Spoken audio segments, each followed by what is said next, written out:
Meu nome é Ricardo Salvatore. Eu, antes de ser o que eu sou hoje, eu sou oficial da Marinha da Reserva e tive o prazer de começar a trabalhar nessa área de defesa e segurança cibernética, mais ou menos em 2009, quando essas coisas estavam se organizando na Marinha. E é um prazer também encontrar vários colegas dessa época aqui, alguns militares ainda na ativa, outros na reserva. É muito bom. Então, eu vou falar sobre defesa em profundidade, monitoração e controle. Tá? Vou tentar ser rápido, porque o assunto é vasto, e, na verdade, vocês vão ver que a plateia aqui é mais técnica. O que cada um de vocês faz se encaixa em algum momento disso aí. Isso é muito bom ter essa visão, principalmente quando você vai conversar com os níveis gerenciais mais altos. Tá? Bom, então, a primeira coisa que a gente pensa com camada, defesa e profundidade, a gente pensa que se remete a um castelo medieval, que não é uma coisa muito nova, né? Mas ele já usava a defesa em profundidade nessa época. Né? Aqui a gente tem algumas camadas de proteção. Né? O castelo está protegido pelo fosso, está protegido pela muralha, as vigias são uma forma de proteção, as guaritas lá em cima são uma outra forma de proteção. Então, na verdade, defesa em profundidade não é novo. Novo é botar tecnologia nisso. E é importante a gente saber como colocar a tecnologia nisso. Para frente, né? Bom, a gente não pode esquecer que o que a gente tem que proteger são os canais de comunicação. Do mesmo jeito que nos castelos tinham as pontes e as portas, que era por onde entravam e saíam as pessoas, os soldados, e era isso que tinha que ser protegido, no nosso mundo atual tecnológico é isso que a gente tem que proteger. E olha só, esse castelo é um castelo que fica na Inglaterra, é Bolton Castle, um castelo conhecido, é um castelo clássico, né, medieval. Né? A gente vê, está o fosso ali em volta, está o castelo, por um lado dele você não vê o canal de comunicação, né, que é ali a questão da ponte, né, ela estaria por trás do castelo. Então, às vezes, os canais de comunicação eles estão escondidos. E no dia de hoje, eles ficam escondidos assim, né? Uma estagiária com um telefone celular com câmera, é um canal de comunicação escondido e pode levar um monte de informação da organização embora. E é muito difícil controlar essas coisas no dia de hoje. E uma outra coisa que a gente não pode esquecer, ainda mais para uma plateia num nível mais técnico, como a gente está falando hoje, que atrás disso tudo estão as pessoas. Então, lá atrás daquele castelo, lá em cima na muralha, dentro daquelas vigias, tinham soldados para defender o castelo. E no dia de hoje, os soldados estão atrás de um computador. E são os nossos usuários, né? Que às vezes nos causam tanto problema, mas eles fazem parte da nossa defesa e eles não podem ser esquecidos. Vocês vão ver que eles estão dentro aí das nossas camadas de proteção. Mas uma outra coisa que a gente tem que lembrar, tá bom, então eu vou ter que estabelecer uma arquitetura de defesa, botar camadas, mas contra quem eu vou me defender? Bom, eu peguei essa figura desse texto, tá? A referência está embaixo. Lá nos anos 80 eram os estudantes, né? O primeiro vírus, né, da internet foi criado por um estudante, por aí vai. Aí depois a coisa começou a evoluir, apareceram os hackers que queriam ficar famosos, começou a evoluir mais, os scripts automatizados apareceram, e aí a coisa começou a ficar mais fácil de fazer, ou seja, o nosso mundo começou a ficar mais inseguro, e aí o pessoal do crime organizado descobriu que eles podiam ganhar dinheiro, porque começamos a colocar sistemas na internet para vender coisas, a internet virou comercial, e eles começaram a ganhar dinheiro com isso, como ganham ainda muito dinheiro até hoje. Né?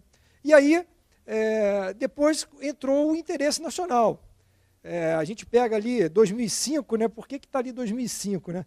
Se a gente pegar aí por volta de 2007, 2007 teve o ataque cibernético na Estônia, que ninguém sabe se foi um ataque de Estado ou não, mas tudo leva àquele que foi. Depois teve em 2009, né, foi o ataque da Geórgia. Na verdade, aí já foi um ataque militar, ou seja, foi um ataque cibernético anterior ao ataque militar. Né? Então, o ataque na Geórgia foi feito, as redes da Geórgia, antes do ataque militar acontecer. Aí a gente já começa a entrar ali na questão da guerra cibernética, efetivamente. E agora isso está na mídia, né, direto, está muito mais claro. Né? Stuxnet, Flame, as evidências levam a crer que realmente foram desenvolvidos por estados, tudo leva a crer que é isso. Ou seja, os nossos amigos fardados, os ainda fardados, né, começaram a entrar nessa área para se defender. E para se defender, a gente sempre tem que saber atacar, né? Quem é militar sabe disso, né? Essa figura aqui é muito interessante, porque também tem a ver com a quantidade de defesa que eu tenho que colocar. Eu tenho que identificar na minha organização quanto de defesa eu preciso, tá? Então aqui, olha que interessante, aquela curva vermelha ali em cima é o pessoal que tem que defender o Estado, são os militares, GSI, é o pessoal que tem que defender as informações que são de Estado, porque eles são atacados por Estados organizados, que têm um grande dinheiro envolvido atrás. A gente sabe que tem aí grandes players atuando nessa área, né? Rússia, China, Estados Unidos, Israel, ou seja, esse pessoal está atuando nessa área e a gente tem que saber se defender. A segunda linha laranja é o crime organizado. Como eles ganham dinheiro, eles acabam tendo dinheiro para se desenvolver mais e acabam sendo um grupo muito mais perigoso. Se a gente precisa ter mais, aqui embaixo, seriam assim, a quantidade de defesa, é uma mensuração, mas não pensem nela como uma coisa muito precisa. Tá? Aqui a rede de sucesso é mais precisa. Tá? Mas o crime organizado, se você mexe com dinheiro, se você é de uma instituição financeira, por isso que tem todas essas regulações de instituições financeiras aí para a segurança cibernética, você precisa ter uma segurança um pouquinho mais forte. E não é à toa que o pessoal, principalmente aqui no Brasil, a gente teve uma tendência que a segurança começou muito mais por essa área até do que pela área militar, né? Que é diferente do que aconteceu em outros países.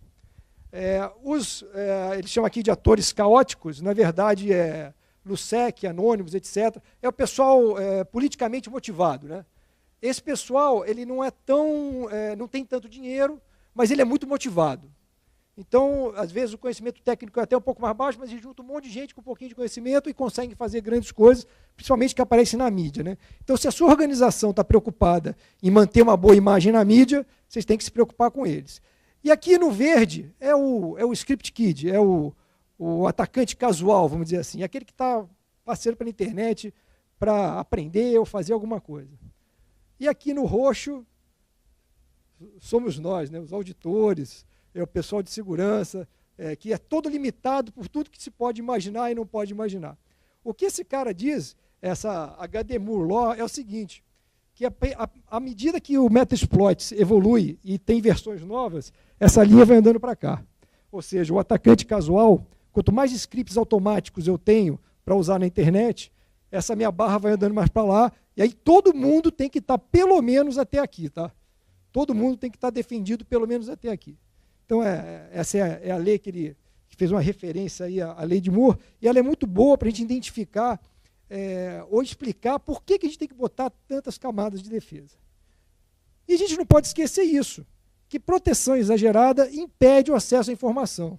E se impedir o acesso à informação, os nossos usuários, aquelas pessoas que estão lá atrás, vão fazer alguma coisa para contornar tudo que a gente fizer. Tá? Então, a gente não pode, ainda mais nós técnicos que queremos botar as coisas para funcionar, queremos botar todas as barreiras possíveis e imaginárias, a gente não pode esquecer que tem usuários por trás e que eles precisam fazer alguma coisa e a gente não pode atrapalhar eles. Bom, e quais são as camadas? Tem várias arquiteturas, vamos dizer assim, de defesa em camada e em profundidade. Eu vou falar aqui de 6 camadas, são as 6 camadas que o SANS Institute lá dos Estados Unidos propõe, tá? E ela começa na segurança de aplicativos, segurança de rede, segurança de máquinas, gestão de vulnerabilidade, segurança de acesso e gestão da segurança. Tá? É uma tradução livre que eu fiz. Tá? Então, não levem ao pé da letra. Eu achei que eram os nomes que se encaixavam mais à nossa realidade do dia a dia. Eu vou falar um pouquinho sobre cada uma delas. Tá? Vou tentar não me estender muito sobre elas. Então, segurança de aplicativos é você tornar suas aplicações desenvolvidas mais seguras. Essa camada, eu acho que hoje é a mais negligenciada pela maioria das organizações. Tá? É uma coisa que a gente tem uma tendência a fazer o quê? Depois que está pronto, a gente tenta botar segurança em cima. E aí é um problema, porque aí tem prazo que vai estourar, não dá para fazer, a funcionalidade XYZ não vai funcionar. Então a gente tem que tomar muito cuidado com isso. E lembrar que software de qualidade, ou seja, software com pouco bug, tende a ser mais seguro. Não quer dizer que ele seja mais seguro, ele tende a ser mais seguro. Tá? Então, o que eu tenho que fazer aqui? Me preocupar em botar o tal dos requisitos não funcionais, os requisitos de segurança lá no início. Mas por quê? A gente tem alguns produtos e serviços, né, tem várias ferramentas de teste, chamados teste white box, teste de código, etc. Ou seja, obrigar que os desenvolvedores usem isso durante o processo. Tá? E vocês podem olhar aqui, a CMMI MBSBR não fala nada de segurança, realmente não fala, mas fala muito de gerência e gestão de requisitos. Então, se você conseguir colocar lá no seu desenvolvimento os requisitos de segurança, eles vão ser mapeados por essas metodologias e eles vão ser, acabar sendo aplicados no seu software e você vai ter menos problema lá no final. Nós, da segurança, deixaremos de ser o pessoal do não. Né? A gente pode até ser o pessoal que vai transformar o trabalho mais difícil, mas não vai ser o cara do não no final, quando o produto está pronto.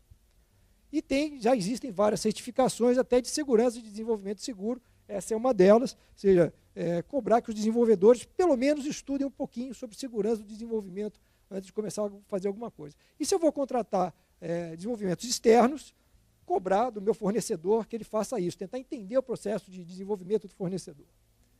E a segurança de rede, isso aqui é o mais conhecido, né? Isso aqui é o que todo mundo faz o tempo todo, onde a gente tem mais ferramenta, ou seja, a gente proteger as nossas redes internas, né?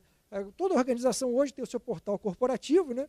E acaba sendo uma das conexões que as redes têm à internet, e essa conexão é aquela porta do castelo, que é a que tem que ser mais protegida. Por isso que a gente tem um monte de ferramenta, e a segurança começou por aí. Né?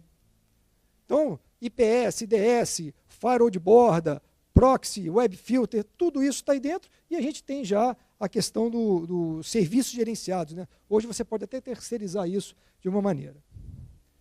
Bom, a outra segurança, assim, passou pela segurança da rede de borda, a gente chega na segurança das máquinas, né? Que é o que o usuário chama de antivírus. Né? É um antivírus, é um antivírus. E que o usuário reclama, que atualiza, deixa a máquina lenta, etc. Tal. Então, quando a defesa passa pela rede, eu tenho que ter uma segurança local nas máquinas, na minha rede, e lembrando que o importante aqui é que ela seja integrada. Porque quanto mais integrada ela for, menos dinheiro a gente vai gastar e menos gente para gerenciar a rede eu vou precisar. Então, é o firewall local, o antivírus, já falei, é o controle de acesso à rede. E aqui tem uma coisa interessante que também não é muito comum se fazer, porque é o pessoal da infraestrutura que reclama, né? É você botar aquelas ferramentas de verificação de integridade dos arquivos, principalmente nos sistemas operacionais dos servidores. Isso dificulta a administração do servidor, mas torna o seu ambiente muito mais seguro. Aí a briga não é mais com o usuário, né? Aí a briga é com o pessoal da infraestrutura. Bom, e aí a gente chega na gestão de vulnerabilidades, né? Ou seja, você contratou o software do fornecedor mais confiável, treinou todo o seu pessoal, mas o software tem vulnerabilidade. Então você tem que fazer uma gestão constante. Hoje em dia é impossível não se fazer isso. Você tem que fazer uma gestão permanente das vulnerabilidades. Lembrando que a gestão de vulnerabilidades ela é reativa, é que nem o antivírus. Ele é reativo. Você descobre essa vulnerabilidade, atualiza essa base de dados, você vai lá e atualiza o seu software.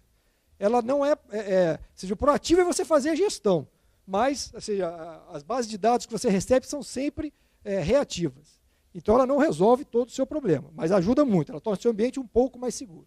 Então aqui são as ferramentas de varredura de rede, aí você pode fazer os testes de invasão, até para provar algumas coisas, ou confirmar que o seu ambiente está mais seguro.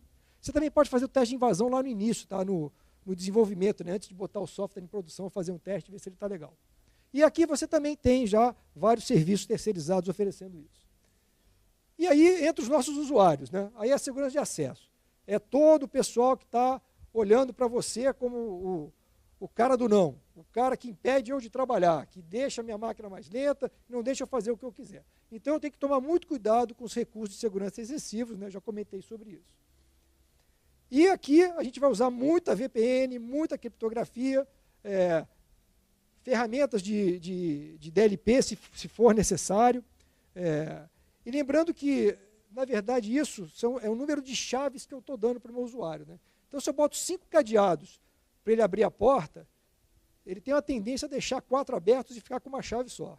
Então, aqui, eu tenho que tomar muito cuidado com o excesso de segurança, e a biometria está vindo aí para nos ajudar bastante nisso aqui. Né? Ou seja, o usuário ficar mais amigável à questão da segurança.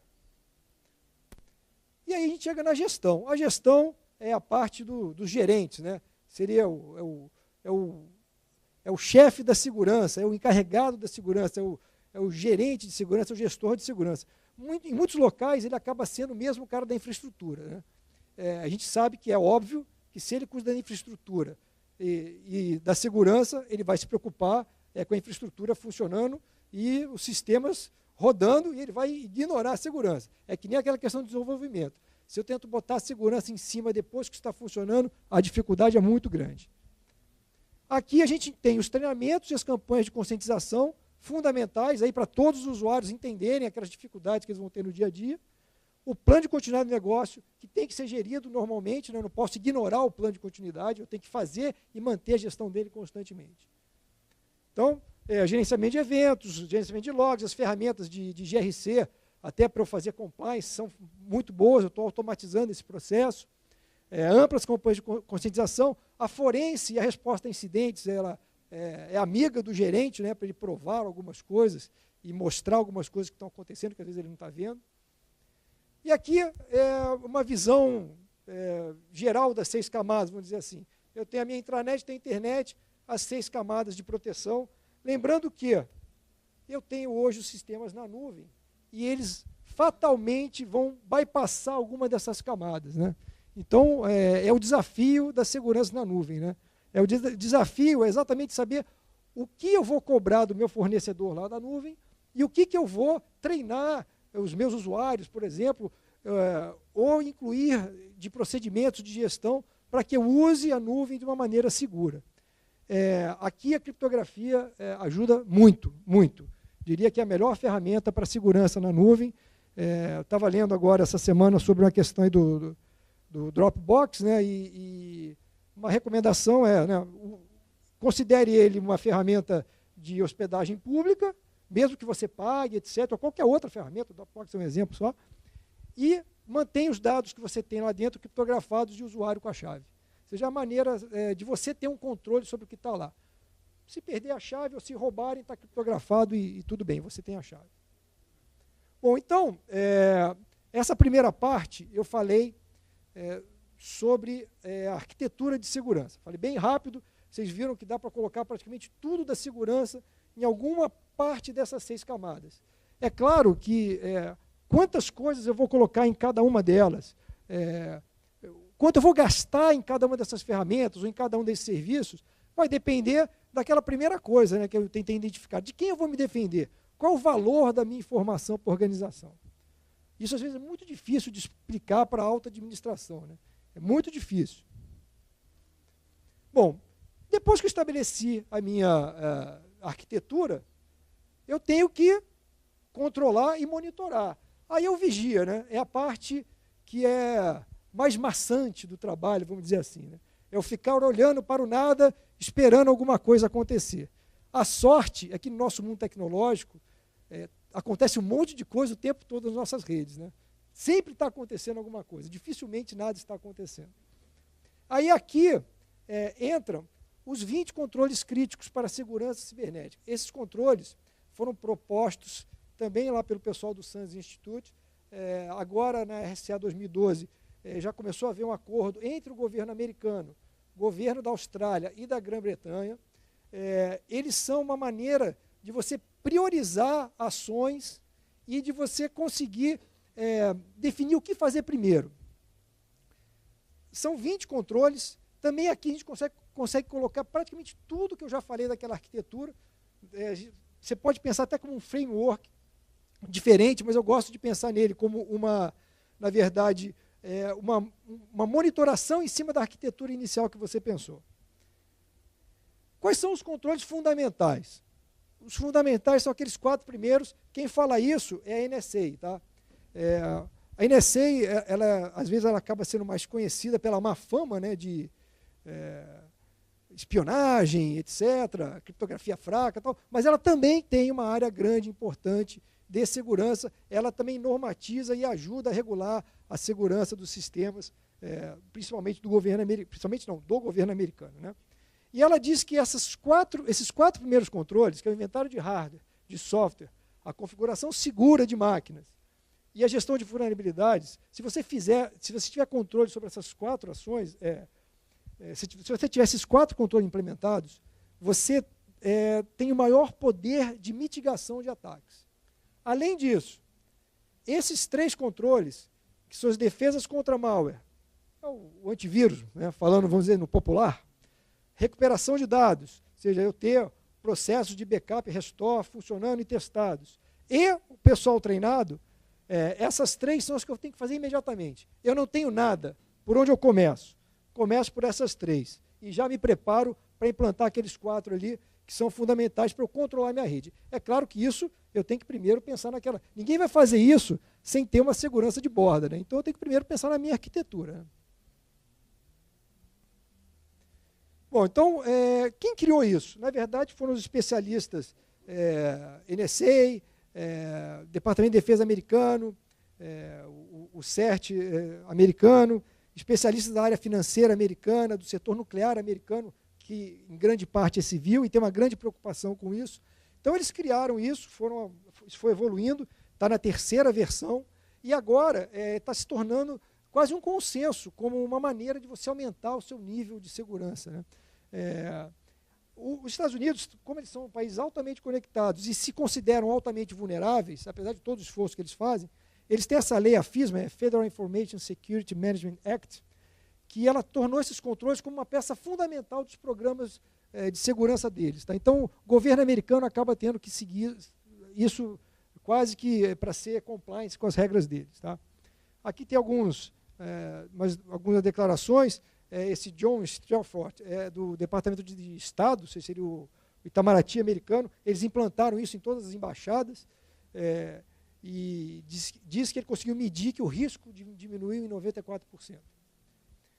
Bom, esses controles não são só para governo, tá? Na verdade, eles podem apoiar qualquer organização em qualquer diferente nível. Se você lê os controles, eles são bem detalhados, você consegue definir mais ou menos por onde começar, né, e como evoluir, né? Ele acaba sendo um modelo de maturidade, o que é muito bom para a gente, né? Primeiro, para não fazer demais e para não fazer de menos. E para quem está fazendo, se colocar dentro desse cenário. Eu acho fundamental que a gente que trabalha com segurança não seja bolhas fechadas, trabalhando sem dar visibilidade ao que a gente fala. E a gente vai ver que uma das categorias dos controles é a visibilidade. Então, como eu já falei, ele prioriza as seguranças, tá? A ideia é essa, é fazer que a segurança seja priorizada. 15 deles podem ser automatizados, e quanto mais automatizado for, melhor. E 5 são muito difíceis de monitorar automaticamente. São recuperação de dados, treinamento, automatizar treinamento é muito difícil, né? Resposta a incidentes, a engenharia de rede, você não tem como automatizar a sua engenharia de rede, você tem que planejar e implementar ela. E os testes de invasão, né? Também teste de invasão automatizado não vai ser muito eficiente, né? E eles são divididos em 4 tipos de subcontrole. São os quick wins, né? Ganhos rápidos, visibility attribution, que são visibilidade e atribuições, configuration e higiene, e o advanced, os avançados. Eu vou falar isso rapidamente aqui sobre o que quer dizer cada um desses 4 tipos de subcontrole. Então, cada controle desse está dividido em ações que são classificadas nessas 4 formas. O americano adora um checklist, né? A verdade é essa, né? E ele gosta de controlar o trabalho dele pelo checklist. E eles criaram, na verdade, foi um checklist. Bom, e por que a automatização é fundamental? Porque ela reduz custos, né? E é uma coisa que todo mundo quer. É mais fácil aprovar ações com custos menores. A gente tem a questão de que as redes são complexas e é muito difícil gerenciar elas de forma manual. O ser humano tem aquela tendência que, se eu estou sobrecarregado, eu não faço nada.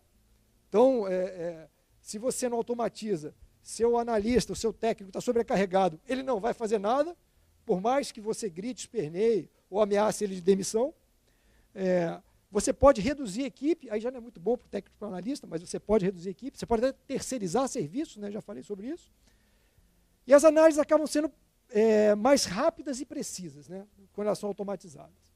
Então, esses aqui são os 15 controles que podem e devem ser automatizados. A gente vê aqui que o 8 e o 9, o 18, 19 e 20 não podem ser, né? Então, o 8 e o 9, como eu já falei, é a recuperação de dados, treinamento, resposta a incidentes, a engenharia de rede, não tem como automatizar isso, criar uma rede automaticamente, e os testes de invasão. Esses não tem como ser automatizados.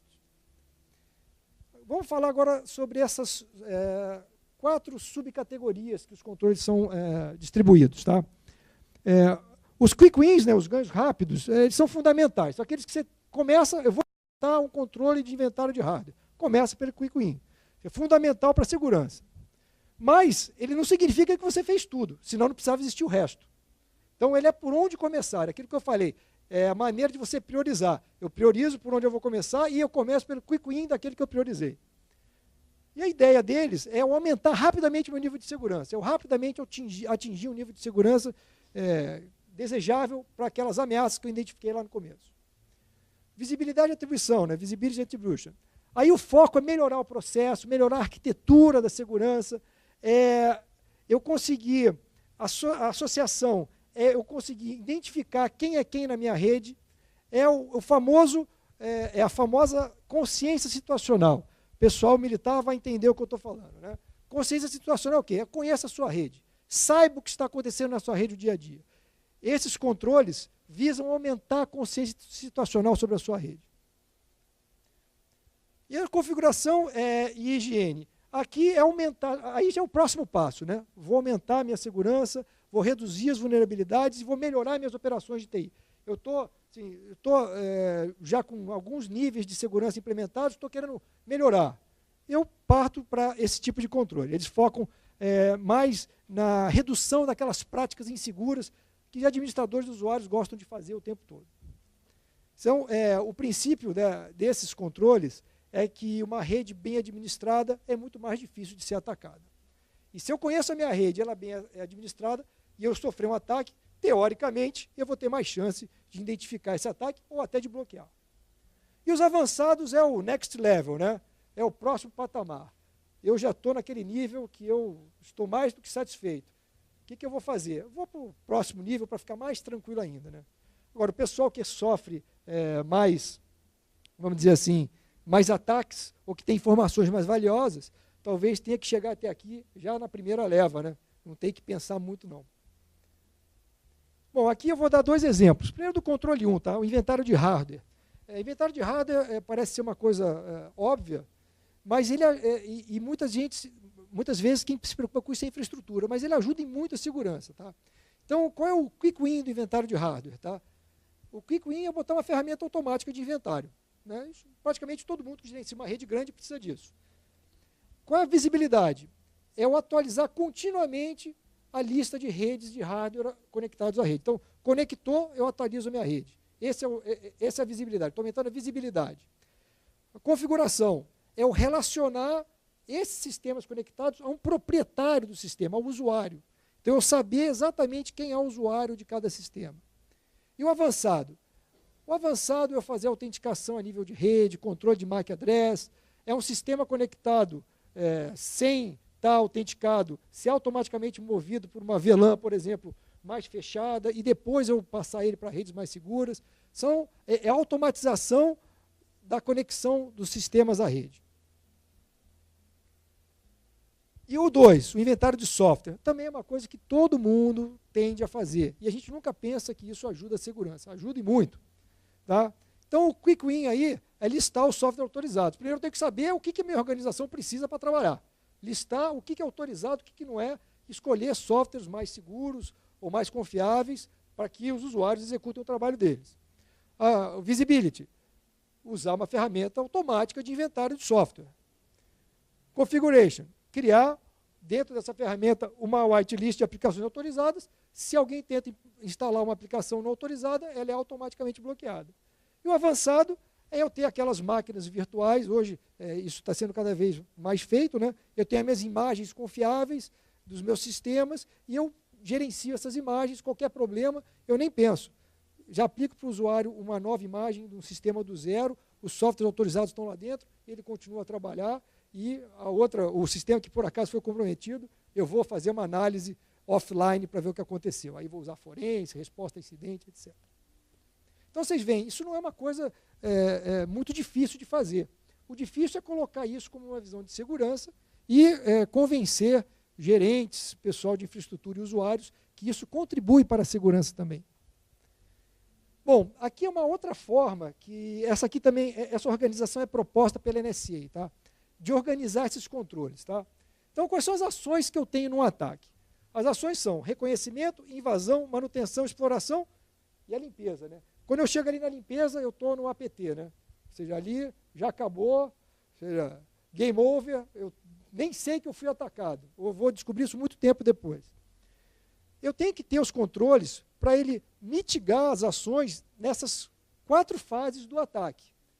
E eles têm uma organização proposta para isso. Então, para mitigar o reconhecimento, é o inventário de hardware, de software, gestão de vulnerabilidades, a engenharia de rede segura e os testes de invasão.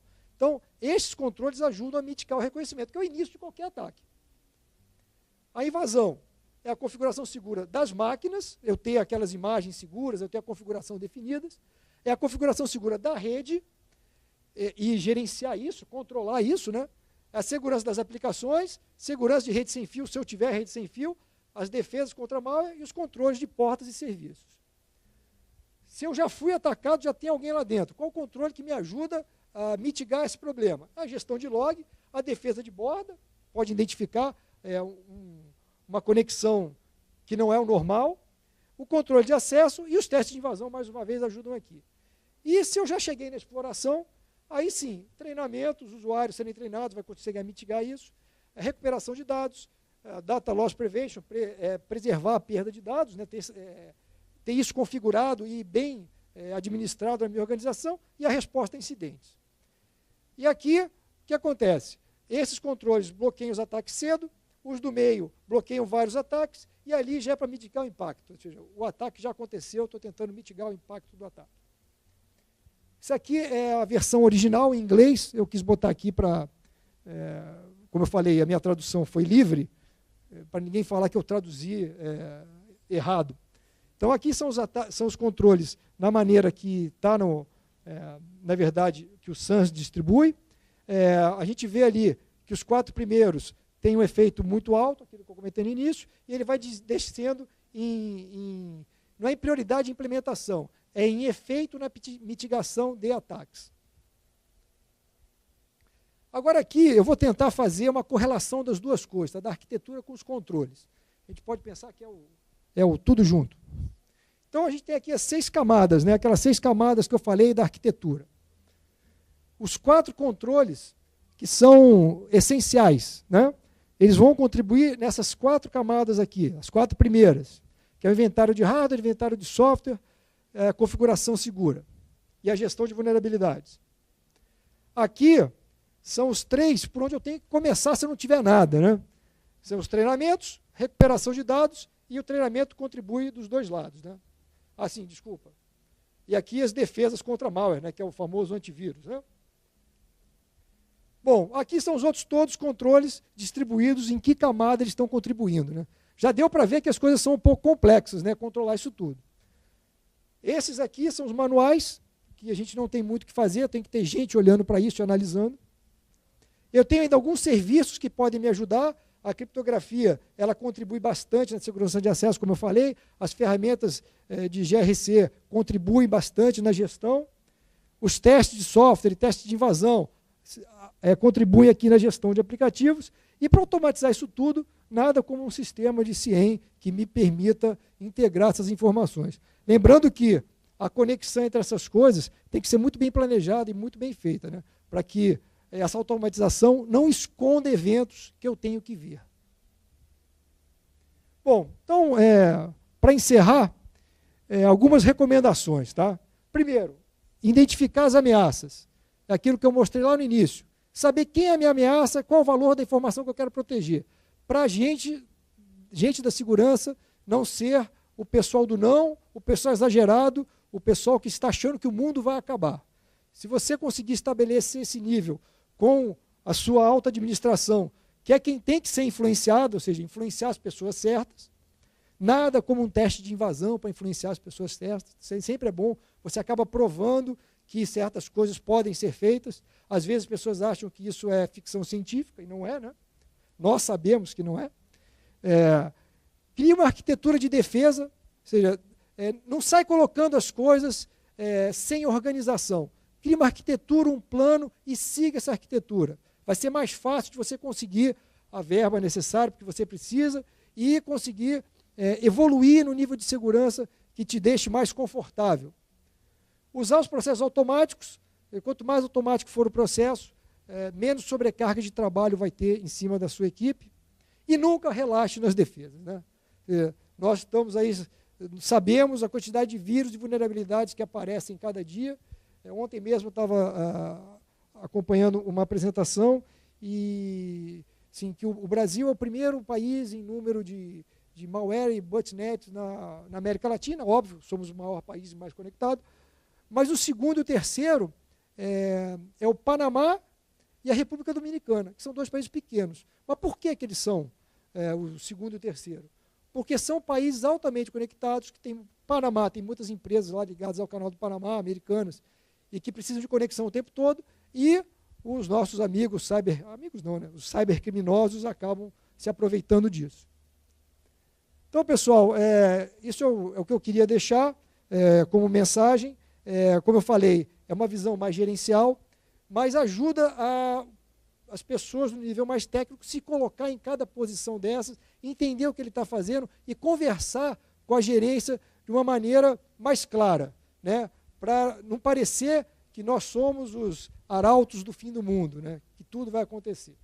Então, muito obrigado. Então, era isso que eu queria dizer. Estou disponível para perguntas, se alguém quiser fazer.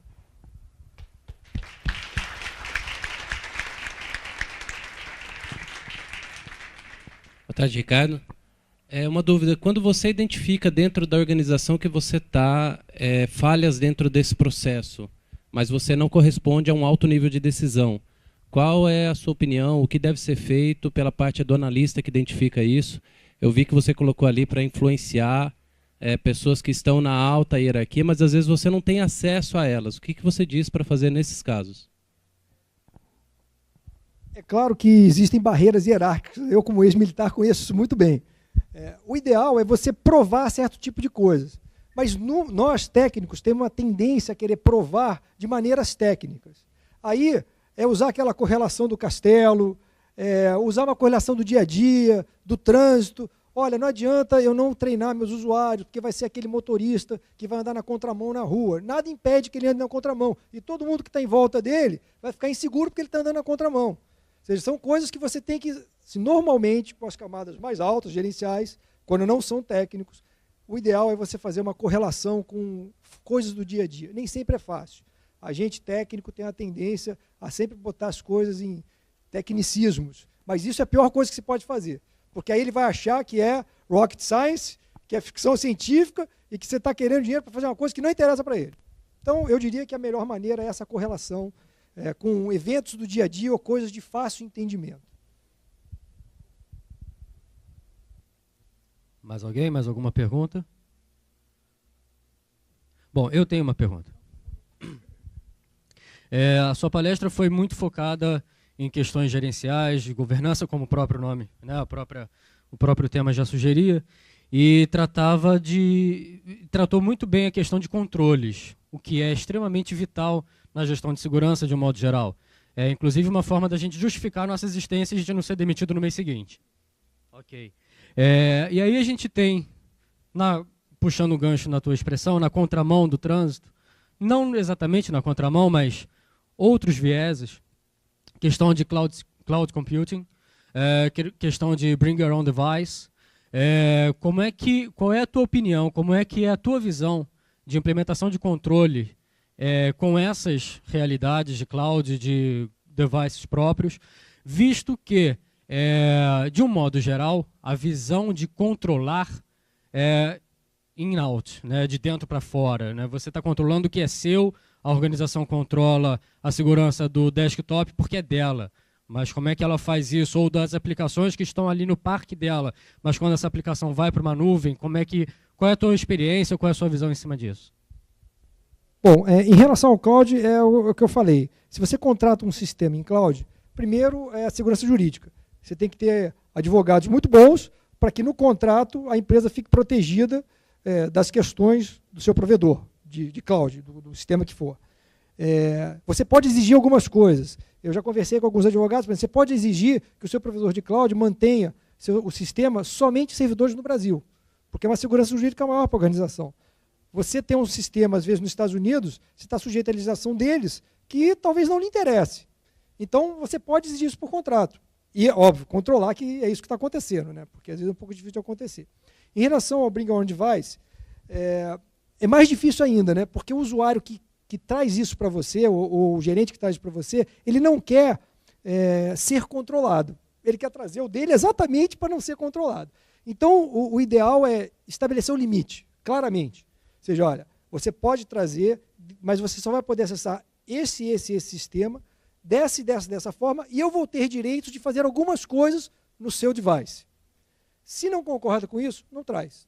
Ou seja, estabelecer esse limite e um compromisso formal. Eu acho que, deixando as coisas claras para o usuário, explicando por que isso está sendo feito, a melhor maneira de explicar para o usuário é: estamos protegendo você. Tem coisas que vão acontecer com você que você nem sabe. Se você perder o seu celular no aeroporto, nós vamos poder pagar todos os dados da empresa, você só vai perder os seus dados pessoais. Esse tipo de coisa, assim, colocando como se você estivesse ajudando ele, você acaba conseguindo estabelecer esse limite, que às vezes é muito difícil. Principalmente quando é alta gerência que quer fazer, né? Tá ótimo, obrigado, Ricardo. Pessoal, mais alguma pergunta? Ok. Ricardo, obrigado pela participação.